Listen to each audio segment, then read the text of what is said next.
So, I might as well start it out with this. Recently in the season 3 of My Hero Academia, you voiced Ragdoll. I did. She got singled out by the enemy, though. She did. How did you feel about that when you found out? I was so disappointed. It was a very quick thing, though. I walk in for a 30-minute voiceover session. I meet her, and she's gone. She's gone out of my life. Yeah. So I'm so glad that she's been so well received from the fans. Hopefully she'll make her comeback one day. Hopefully so, because it was kind of cruel how she was Very. treated. Oh my gosh, it's not fair. It really wasn't. Like, she only got a few moments of screen time, and I was actually surprised, honestly. Yeah, and man, it'd be so great to be in that show more, but I wouldn't want to be cast as anyone else because I love Ragdoll so much. I just want her to have her redemption. Yeah, that'd be great. Maybe season 4? Yeah, maybe season 4. Hey, maybe. You never know. Yeah, for sure. So, how were you able to channel the charm that the character 02 in Darling in the Franxx? How am I able to channel her? Yeah. Oh, the insanity and the charm that is 02. Go ahead. Oh, sure. It's really hard to say. She feels like, with 02, I always feel like she's a part of me. I'm very close to that character. She's got such a fear of being loved and loving. And I think we could all relate to that on certain levels. For sure. There have been times where I would walk in and I would play her and we would be in sync. And then there are other times when I walk in and maybe I'm in a good mood and she's in a bad mood in that episode. So I would have to like take a walk around the building, listen to some Eminem, get myself down. Eminem is your choice. I get it. Eminem is my choice for all moods. Okay. All right. But yeah, so I come in and there we are. We're together again. So she and I we're very in sync throughout the entire show. So I'm very protective of her and I love her very much. So yeah. Following up on that question, given that both Hero and 02 sacrificed themselves in the end to give a better humanity for the rest of the crew, do you think that she and Hero got the good ending, or do you think it could have been something a little bit better? I hope you give a spoiler warning before this. we will I'm make pretty sure sure. by now, like Darling in the Franxx has been out for at least a year. So, I mean, spoiler warning in advance. I mean, are kind of like too late now, but Yeah, a little bit. It's been out for a while, so I'm pretty sure like most people have seen it. So go ahead. We'll see. All right, you get all these angry emails. We will try to put up a warning at the beginning of the video. I was pleased with the ending. I don't know. I mean, how could? Of course, the ending. Well, you've already spoiled it. So, when they get into space and all that, it was kind of like, how did we get here? But the way they ended it with those two, and then kind of like the little sneak preview of, their new lives or whatever. It was absolutely beautiful. And I couldn't imagine a better ending because the show was so heavy that would it have been well suited for everything's fine now, so I think they handled it appropriately. But not all fans agree with that. It was very bittersweet, but I have to say it was probably the best way for the ending to go. I think it was a very good way to end the show. Yeah, I do too. It was a nice little closing of the book. So is it alright if I ask you a waifu question? That depends.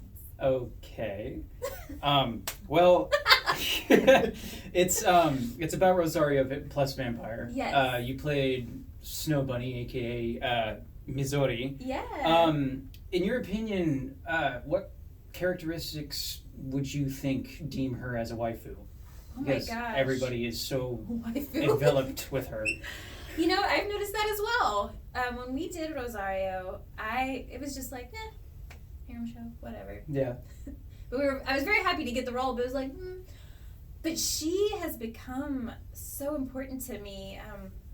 She was the first quiet character I had ever played. Right. Very subdued, and I feel like that's why a lot of people are attracted to her. She's quiet. She's got a little shyness, but she knows what she wants. And so I don't know, it's just there's a sweetness about her.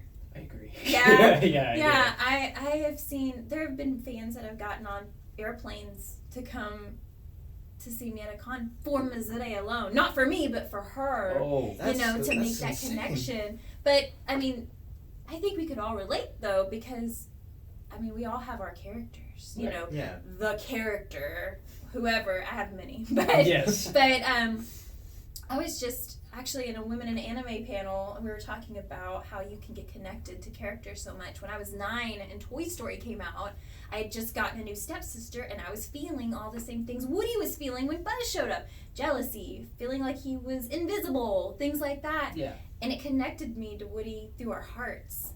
And so Mizure is connecting people through their hearts somehow. And I think it's awesome. Yeah, she's great. She really is, honestly. And I'm kind of getting, never mind. Is she your wife? A little bit, So yeah. couple- Yes! Yeah, Oh, she I- is. I love her so much. She's adorable. Yeah. When I first got that role, we tried to record with the sucker in my mouth. 'Cause Oh, yeah? She's our sucker, but it kept banging against my teeth. So I had to record her like this with the pinky over my mouth. Oh, okay. That works Little perfectly. tool of the trade. Yeah. Okay. All right. Given you've been among the voice acting like for a while, I was kind of wondering, given that do you think like fan service is kind of taking over as a common theme among the anime community, given in comparison to like the moe kind of genre or the moe era or like kind of like the isekai era, etc.? It's a hard question. For me, it all changes every season, especially with simuldubs going on now.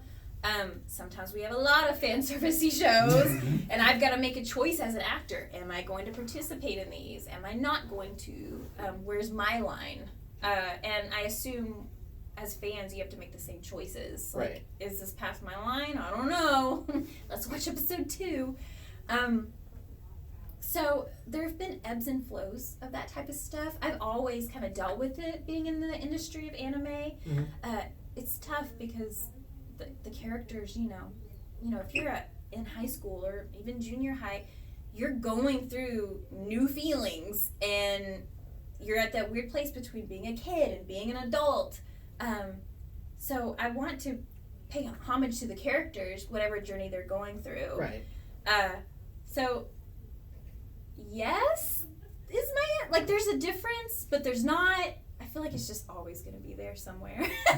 Just hopefully people, especially as time goes on, we start to handle those topics appropriately. Right. Instead of like, oh, you're the butt of a joke. It's like these are all feelings everybody feels. I get you on that one. Thank you. Yeah, of course.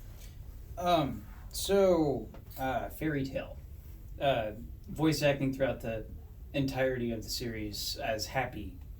Was there any memorable moments that you had voice my acting gosh. on? I've played Happy for a third of my life. So I've been in this industry for 10 years. And That's amazing. yeah, That it's is- crazy when you think about it like that. So Happy and I have been through a lot together. Mhm. We, I've seen people grow up and get married. I've had fans come to me and say, I was a kid when I started watching you. And it was like, ew, no you weren't. How old are you? And I'm 18. Oh no, you were 8. So that for me has been very memorable, just seeing fans grow up. Mm-hmm. And the love of a little blue cat, he's always going to be part of me. So I don't know, my whole experience is Happy. It's just wonderful, and I hope it continues. I know Fairy Tale's ended now, Yeah, but who knows? You never know with shows. you really. So I hope I get to play him for years to come. Yeah, I got drawn to that little cat when I first started watching Fairy Tale. Adorable. Oh, I so love good. cats. All right, our last question pertains to Fruits Basket. You play the more recent, or at least for the remake, you play Kagura. Did you read or at least watch the original anime? And if so, did it have any effect to how you play Kagura now? Oh, yeah. I actually didn't. So the director, Caitlin Glass, highly recommended Fruits Basket to me when I first started voice acting because she thought I would love it. Mm-hmm. But people say you love shows all the time. Who has the time to watch them all? It's Right. like, nah. Fast forward 10 years later, she's directing it, and I'm cast as Kagura, and I didn't do my research on it, but I did that with a purpose because I knew that Caitlin loved the show and would take care of the show and would do the character justice. And through her, I trusted her as my director to lead me because she, being a fan of the show, would know where the fans would want it to go and know where it should go. I didn't want to make up my own intention, I guess, if that makes sense. No, that makes perfect sense. Like browsing through and the first season be like, okay, I'll do that. Like, no, I want to see where she wants to take it. And I'm so pleased. It's been so well received, and I know, even though I didn't watch the original, I know what a blessing it is to play her. She's amazing. Well, Tia Ballard, thank you so much for your time. We really do appreciate you coming out and also having time to sit down with us. Of course. Thank you Yes, for thank having you. me. Thank you so much. Of course. You guys were great. Yeah, it was nice meeting you.